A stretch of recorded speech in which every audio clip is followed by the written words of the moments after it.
Hello, Monique. Hi, Christina. I'm so happy to see you here today. Thank you. And I'm so excited because I know that you're going to give us so much information today that is so important for us all to know. So I'm going to start to introduce you and tell the listeners here how we met. You came to my clinic as a patient and we connected immediately, and then after every treatment, we just spoke about different psychology subjects. And you taught me a lot, and I really felt that I want to know more about the things that you told me about. And I really think that people in general should know this. So, welcome again. And I'm so looking forward to this hour. So tell us a little bit who you are, Monique. Yeah, I'm really grateful for being here. And my name is Monique Vrolijken. I'm Dutch by passport, but I consider myself a global citizen. And I'm a therapist, psychotherapist, and a coach. And I've traveled around the world, lived around the world. And because of that, I've had the privilege to get in contact, in touch with people who knew certain things, methodologies, wisdom, which I've combined together into as far as I know, unique program. And I help clients with that. And I train other therapists and coaches in helping people. Wow. Apart from that, that's my work. I'm a mom of two grown-up children, and they're also international, traveling around. Yeah. Wow. So at the moment, we are together in Spain. And I love being here and see how things go. Yeah. Yeah. It's a lovely weather we have here now. The summer is already here. Yeah. It's funny how when we ask somebody, who are you? We're pretty fast, but you were speaking about where you come from. Yeah, we start where we come from, and then pretty shortly we start speaking about what we are doing and what our profession is.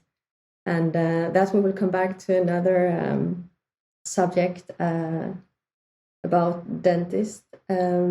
Because dentist as a profession, I don't know if it's something in general, but dentists in general feel very connected to their profession. It's like, I mean, here on the coast, I'm Christina the dentist, you know. It's so, and it's a thing that you can feel very flattered about it, but it can also be sometimes the words doesn't come because I'm from Sweden and it pops out in Swedish. It can be like a wall, but like for example, in my case, it was the music. I was afraid of showing that side because I was afraid during many years. Not only it was unconsciously, but I was afraid of showing that because maybe they would not see me as professional. Yeah, I wouldn't take your dentist part as serious if you would embrace the music. Exactly. But that is what is nice to get older, because you start to care less about what other people think. Yeah, that's really nice. Yeah. So I will start with that question that I wrote to you, because it's not such an easy question, but it's a very important for dentists. There are a lot of burnout and depression in dentistry, and people don't really know about it. I was speaking in my former podcast about this. It's a little bit like the common thing between sharks and dentists, that when we are so afraid of something, we are concentrated on our own fear, and we don't think about that other person also has feelings. And I mentioned it to you one day at the clinic, because you have always been so caring about my feelings as a dentist as well. when I said, oh, I have to go to see my mother, you said, of course you have to go. But many times when you're a caregiver, people don't see you as like a person with your own problems, with your own family lives. And it's a big stigma in general. Mental illness has a big stigma in the world, and we don't speak about it. But especially when you are a caregiver or a dentist, you feel so ashamed of speaking about these subjects, which makes it even worse because dentists, I mean, in general, almost everybody have been through some kind of burnout period during their career. And it's only between dentists we can speak about it. And then it's like, okay, don't tell anybody about it. Mm-hmm. We don't want anybody to know it. Mm-hmm. And I would like to hear, because you are my patient and you are also a therapist, what advice could you give to the dentist? Is that fear of losing your patients by speaking up about these subjects, is that fear real? Is it, what advice could you give? Right. I'd like to reorder this a little bit, if that's okay with you, where I totally understand what you're saying. The stigma about mental health, it's not just in dentistry. For professionals, whether it's mental health, whether it's a Formula One driver, or a dentist, or a open heart surgeon, they're all supposed to be perfect in their job and do it perfectly. Whereas if you think about it, mental health is applicable for everybody, for all human beings. And in fact, it's not just all human beings, it's all mammals, because we have a conscience. So I'd like to make a statement here that mental health is as important as physical health.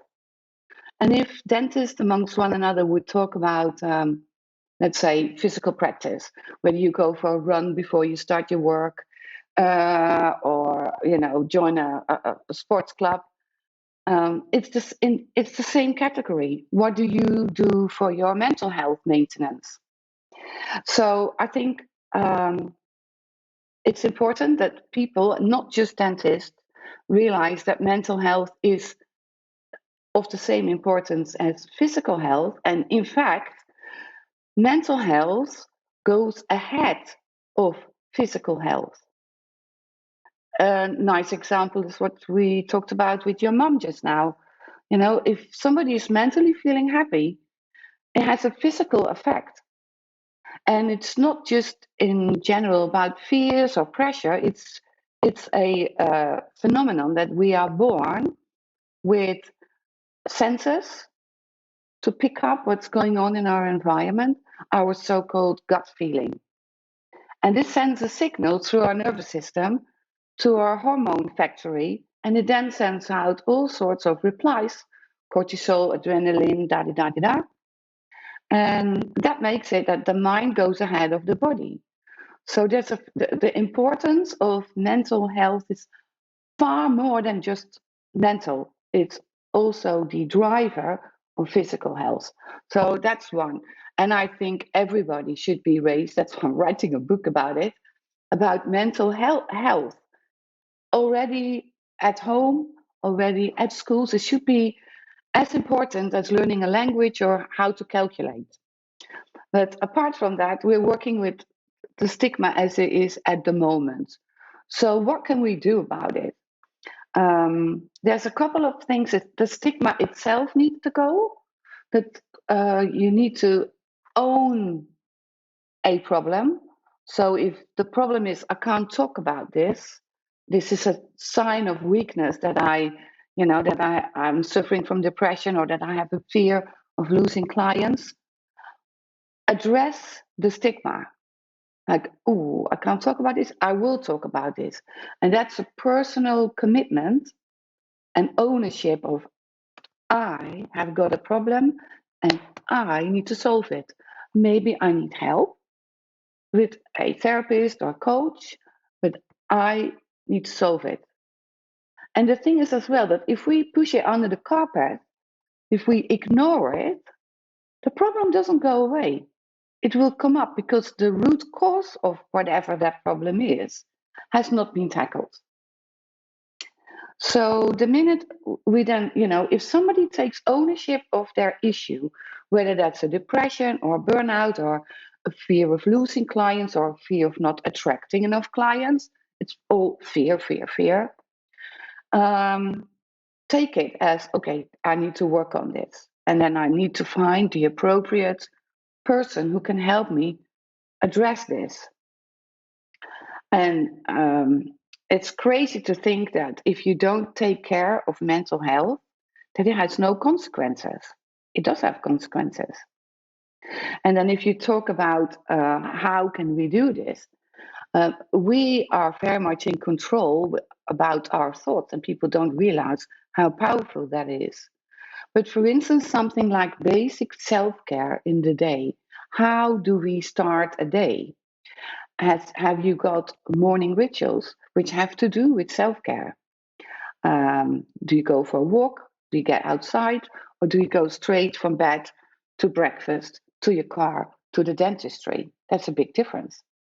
So set up a ritual, and setting up a ritual is not so. It has a couple of benefits. It's that apart from the exercise which one does, whether that's moving around or meditate or journaling or yoga, rituals create neural pathways. And if you create a neural pathway of a desired state, you can create a neural highway. That if you let's say somebody does a walk in the nature every morning, whether that's on the beach or in the woods, it doesn't matter. Now, if that creates a certain mental state of relaxation and looking forward to start the day, you create that as already a neural highway in your brain if you repeat and repeat and repeat. And then if you've got that in as a pattern, so it's on autopilot. I do this every day. Come rain, come sunshine, I'm going outside for a walk. It can already create the right endorphins, even if you think about it. So rituals, these rituals of things where you would like to be, let's say peace and calm or in control of the day, are very important. So we have that.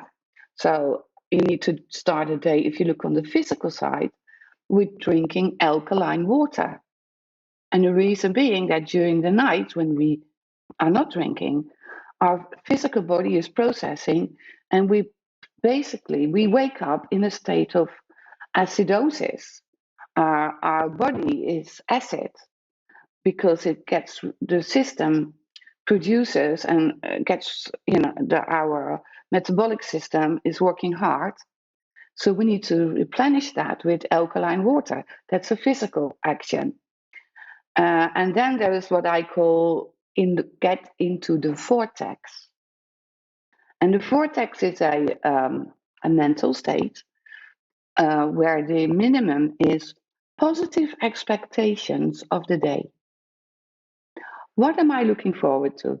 Let's say I was a dentist, so I know that this is a working day and I have so many clients which I'm seeing.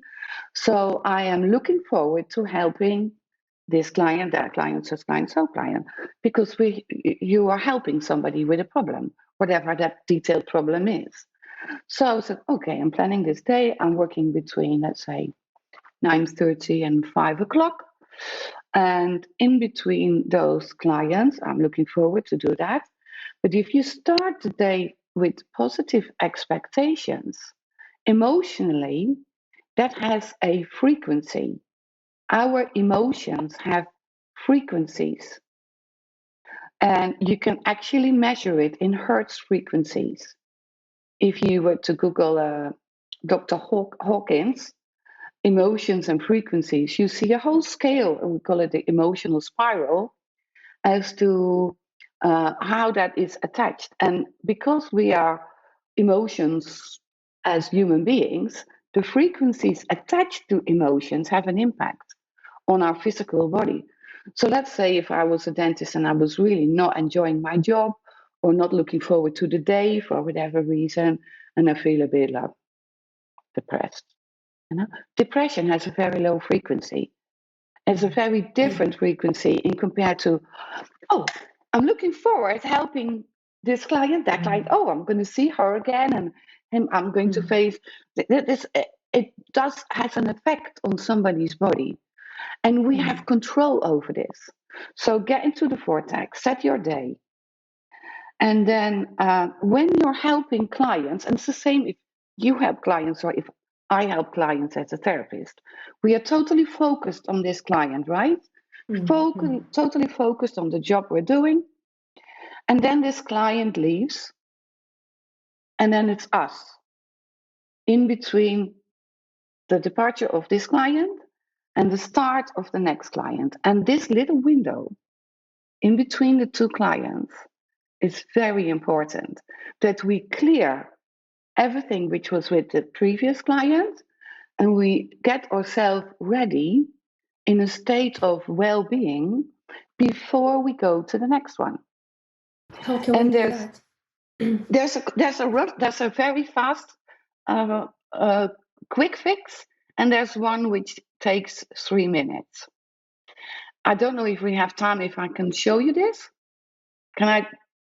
Yes. So the quick fix. It's really important. The quick fix is the easiest one, and I've showed you this before. It's to make this symbol, which is basically a figure of 8 on its side, or the infinity sign, above your eyebrows.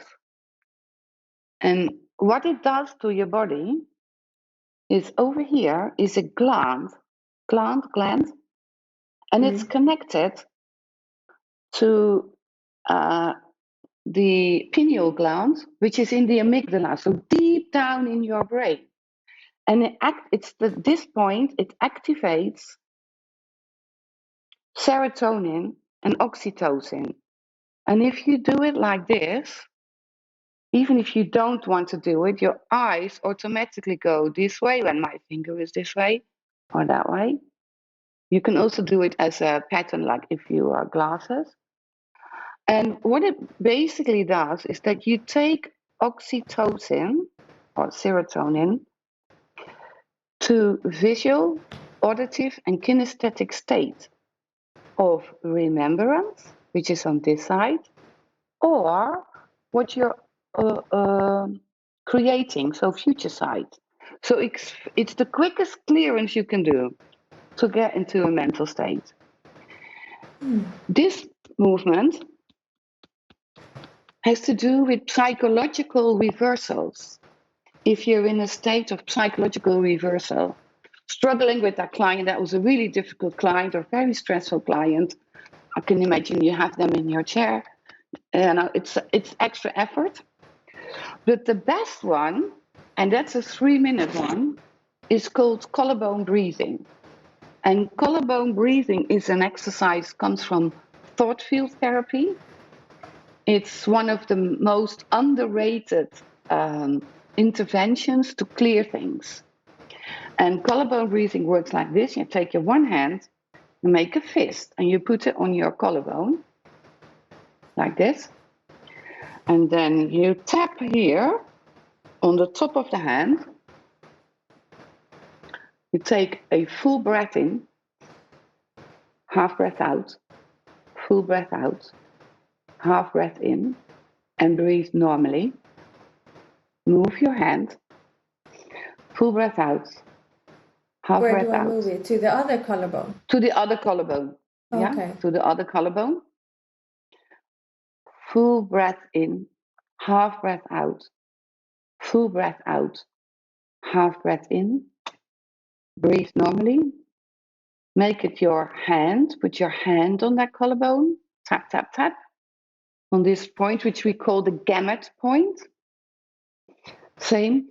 Full breath in, half breath out, full breath out, half breath in.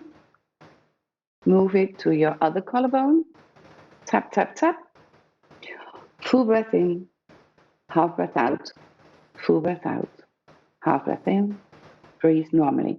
And you change hands and you do exactly the same with your other hand. So this one, fist, thumb in fist on your collarbone. Tap, tap, tap. Full breath in, half breath out, full breath out, half breath in. Breathe normally. Move your hand to your other collarbone. Full breath in, half breath out, full breath out, half breath in. Breathe normally. And put your fingers on that collarbone. So this side. Tap on your hand. Full breath in, half breath out, full breath out, half breath in. Breathe normally. Move your hand to the last one. Klop, nick, nick, klop, klop, klop, tap, tap, tap. Full breath in, half breath out, full breath out, half breath out, in. Breathe normally. And that's it. It takes 3 minutes, and it's basically tap, tap, tap, tap, tap, tap, tap, tap. 5 breathing circles. I'm all relaxed now.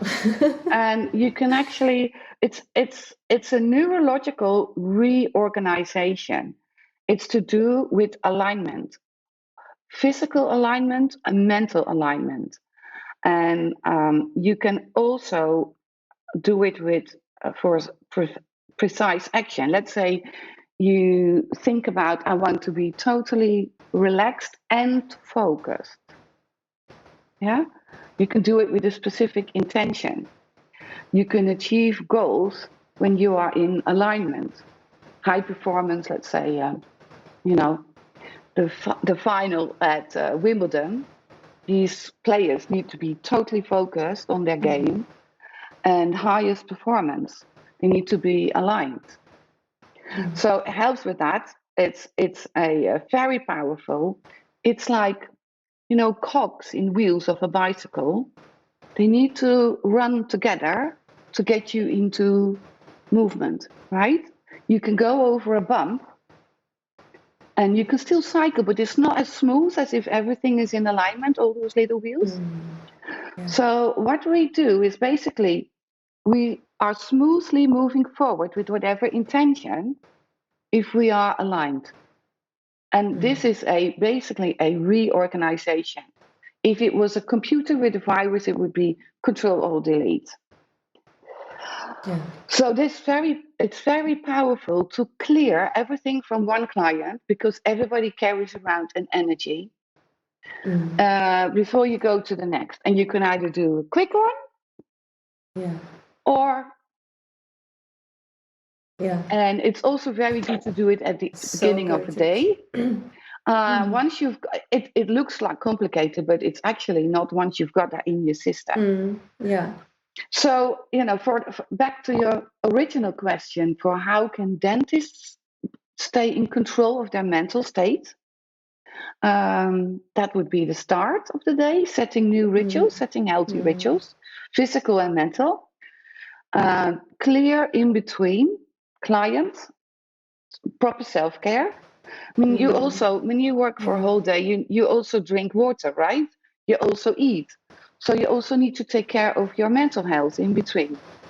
It's as normal, or should be as normal, as taking care of your hunger or your thirst. It's no difference. In fact, it's crucial. So at the end of the day, when somebody finishes an intensive job like yours, it's also important to close the day off mentally. And the easiest and best way to do this is to actually think, what am I grateful for? What happened today? Or how could I contribute? Because even the search in your brain for what happened today, what am I grateful for, causes certain hormones in your body to become at peace. And looking for gratefulness or the feeling of being grateful is one of the highest frequencies and therefore the healthiest in our mental being. And then we can also go to sleep Wow. easily. Yeah. So is that And sort of these things, answering all your the things you question? have mentioned. Yes, yes. Thank Okay. you very much. And these things are so important. They're so important. They should really, and I think it's starting to change, but they should really teach the dental students about taking care of their mental health as well as taking care of the patient's oral health or how to sit in the chair, because it's so important. Absolutely. And especially when you see a lot of patients, you have a lot of stress. 3 minutes, dentists most of the times don't have 3 minutes, but just doing that or tapping and just being aware and come back again and not just run to the next patient. And then correct. Another thing, when you spoke about energies, that is something very typical in a dental clinic as professions. When you look at the agenda in the morning, it's so, and as we were speaking, I am a highly sensitive person, so I'm very affected by energies. And when I see the agenda, and I know it's not only me, but it depends a lot of the patient's energy. If we know that it's a patient that maybe doesn't have the good energy, it can like affect a lot during that day. And that's where it's so important to not let the things affect, because it's like you mentioned, that, I mean, two people can be in the same situation, but the two persons can see that situation totally different and receive it totally differently. And that's where we have to have this mental resilience. It doesn't matter the energy of the other person, I'm still in my positive energy. And that is not so easy when you're a high sensitive person. That takes me a little bit to another question I thought of today. That, do you think, have you seen that high sensitive persons or persons that receive all those emotions and energies, are they more vulnerable? Are they more affected? Do they have less mental resilience? Because we're always thinking about the possibilities that maybe can go wrong before they go wrong. We feel every emotion. So we are like, how do you say, like a swamp, absorbing all those emotions, and they stay in us. So at the end of the day, you don't have any energy for yourself because you have so much energies from everywhere. Have you seen in general that the clients that come for help, are they mostly high sensitive persons? There's a couple of questions you're asking here, Christina. No, I don't only have higher sensitive persons as clients. I have a mixture of clients. But on high sense HSP people, whether you are a dentist or in another profession, if you work with other people instead of just with a computer, you pick up emotions from others easier when you are HSP. So the need for self-care is even higher for HSP than it is for people who can be quite, almost ignorant to somebody's emotions or sensitivities. So there is a urgency for HSP people to be able to do proper self-care. It's like putting yourself in a glass bubble. If the dentist is a HSP dentist, it should be 100% shielded to not take on the energy from the client.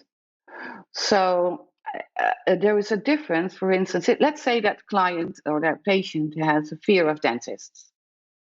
You can either go from, you treat it as from a situation of professional sympathy, and I understand that, and I'll see if I can help you to feel more quiet, or if it goes to compassion or empathy, that dentist would lose himself or herself. So when you are the carer, it doesn't matter whether you're a therapist or a dentist. If you're the one who's looking after that person by profession, it's a big difference whether you sympathize with somebody or whether you are compassionate with somebody.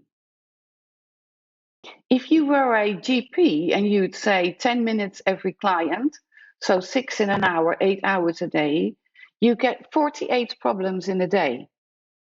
And if you are compassionate and you take it all in, you go home every day with about 50 big problems. Yeah? I mean, I think I told you, but the majority of my clients is with severe traumatic backgrounds. And I hear details. If I were to take them in, I would, at the end of the day, have a lot of personal stories about abuse and all sorts of neglect and traumas attached to it. So I do a sort of, shielding.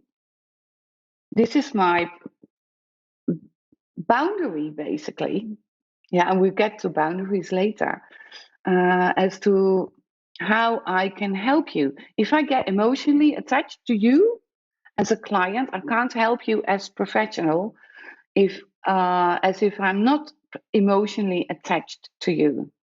There's a reason why surgeons are not allowed to operate on their own family members, because we have emotions and we need to shield ourselves. Yeah. Does that answer your Yes. question? Yes. Good. Yes. Thank you. Another thing we spoke about that you taught me about, and I had never heard it before, was about perfectionism. Perfectionism is, I think, like 99% of the dentists are perfectionists. And before we were speaking, I really saw perfectionism as even positive thing. Uh-huh.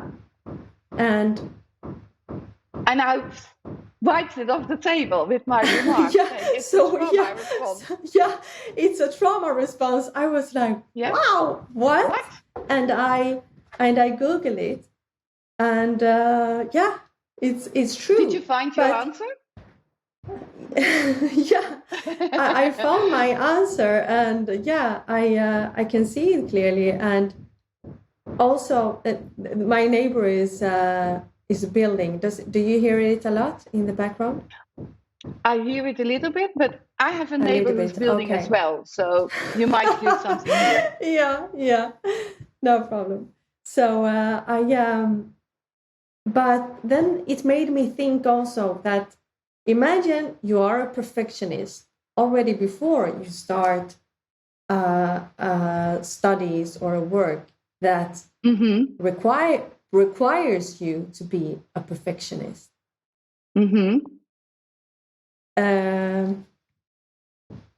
How will that affect you? And could it be that the education, because we're working in a small area, that it makes you become a perfectionist, even if you didn't have it in your personality because of trauma? You know what I mean? Yeah, absolutely. Yeah, so there's a couple of things which I'd like to explain. Firstly, about perfectionism being a trauma response. I love to use metaphors. When people talk about perfectionism, and it doesn't matter what profession they have, I always say, we are humans. And because we are humans, we have emotions. We are not machines. If we're talking about a car or a toaster machine or an airplane, they can be perfect because they are machines. Yeah? A machine can be perfect. And I like to use the metaphor of the airplane. If an airplane comes down and, 300 people have died airplane accident, the first thing people do is look for the black box. Is there a technical mistake with that aircraft? And if it turns out there is, then they're knocking on the door with Boeing, like, no type of this aircraft can fly again until this is sorted. But if we find out that it's actually a human mistake by the pilot, everybody says, yeah, it's horrible, but hey, it's a human mistake and it happens. And the people who are perfectionists and proud of it, what we know that is in their first 5 years, they were in their family of origin or in the community, because you can never take a child out of its environment. And that's not just what happens in the house, but it's also the environment they grow up, the community they grow up in. This is where we form coping mechanisms and survival mechanisms. And perfectionism has its origin in insecurity. So if a young child feels insecure for whatever reason, and it's not necessarily a fact or a truth, it's the perception of insecurity or the perception of safety is missing. You don't need to live in a war zone to have the perception that the situation has is insecurity attached. We go into certain coping mechanisms, and freeze, like, is one of them. Perfectionism comes under the freeze. And if you look at perfectionism in itself, the need to have it perfect can either also be culturally, for instance, Japanese students or Far Eastern students have, from cultural background, far more the need to be perfect. So if that is in a cultural background, or whether it is because of circumstances of the family of origin, it creates a coping mechanism. It needs to be perfect. And underneath perfection is the fear of failure. And underneath the fear of failure is the fear of being disapproved of. And we as mammals, we are 100% dependent on attachment with our caregivers, our parents. So if there is a sense, this is not thought or knowledge, it's a biological law. If there is a sense I'm being disapproved of, we do anything to get the approval back. And that's what we call fawning. That's the fourth fight, flight, freeze, fawn. The fourth F. We do anything to get approval. And if we get approval by doing it perfectly, and if somebody says that's perfect, we take everything literally. And that's then what it needs to be perfect. It needs to be perfect. Whereas if you look at the work, for instance, you work on, what is it, maybe maximum 5 square centimeters, if that, probably less than that. And obviously you want to be as good as you can be as a dentist, which is a combination. There's a difference between being good in your profession, which you learn because of repetition, repetition, repetition, building up experience, and allowing yourself to be the best dentist or specialist you can be, and allowing yourself to become a good dentist, learn, build up experience. Whereas you say it, every dentist would, I think, has as part of perfectionism in it. Well, that is a perfectionism which is based on trauma, because if the dentist says, I try as good as I can to do my work as good as I can, so I need to build up experience. Witnessing a jaw surgeon 10 times, 50 times before I can even do any operation myself, or you know what I mean. So it is a limiting belief to say that it's difficult to not be a perfectionist when you're working in a small area. Perfectionism has got nothing to do with it. It's got to do physical with that you are actually in a tunnel vision, literally, because you're looking into 2 or 4 square centimeters. Now, that's a different thing. If the minute you are aware of that because I super focus on this little area in the mouth of your client, in order to do so, and I know, being your patient, you also use your super glasses to have it enlarged. So it's super, super, super focused. When people do that, and whether they are super focusing in the mouth or super focusing on their phone screen, it sets off the sympathetic nervous system. That's a biological response to super focus. So when you do your work and you're working on this little area of a mouth, super focused for, an hour or even longer, you automatically are in your sympathetic nervous system is on. It creates cortisol, and cortisol is a stress hormone. So if you are aware of it, what can we do to perfect it? And there's actually a brain hack for that. Because we're looking like this, what do you think is the opposite? Yeah. It's peripheral view. So there's a quick exercise, but I don't know if we have time for this, which I can show you how you can do this. We have all the time. Okay, right. So it's a brain hack from one of my colleagues, very new, and it's an NLP technique where we go from literally tunnel vision, so focused on a square area, to peripheral view while we can still focus. And the way to get grip of this and to become very comfortable with this is if you look ahead of you now, Christina, and you focus on a certain point, it's probably the point where your camera is, right? Where you're looking at right now. If you raise both your hands and you make that, I'm looking at the camera as well. If you put that point which you're looking at here, so it's right in the middle of your hands, and you keep focusing on this one point, right? And then you slowly move your hands and spread your arms while you're only looking at this one point. And make sure you see your fingers, that you still see them moving, moving, moving. While you look straight ahead and see how far you can go.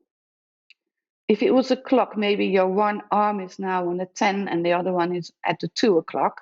Yeah. While you still focus ahead of you. Now just see if you can spread it a little bit further, that you can still see your fingers move while you're only looking straight ahead. And you feel something turn in your stomach. It's a switch from the sympathetic nervous system to the parasympathetic nervous system, because I can still see my fingers move. Or you can see the wall on your right or the wall on your left side at the moment. Can you notice this? The feeling. Can you still, yeah? Can you notice? Can you see the wall on the left or the wall on the right, whatever it's on your wall? While you're looking straight ahead, you're looking straight into the camera, right? So this is a practice. See the movements. Yeah. Yeah, so this is a practice that if we learn to focus and see here, and we can learn this, there's a change into our nervous system from sympathetic to our parasympathetic nervous system. And the parasympathetic nervous system is where we are relaxed and calm. So when I do this with clients, we practice this like 4 times. Okay, focus, spread again, make sure you still see your fingers, so that it becomes familiar to look, focus there and see the wall and that wall while you only look here. This is enlarging your peripheral view, and it makes a change to your nervous system. And once you've got that, and you've practiced it a few times, it becomes natural. And you are sort of from a distance and this. You can see focus and you can see this. Try do it yourself now. See if you can focus there and see the sides of the wall or the walls.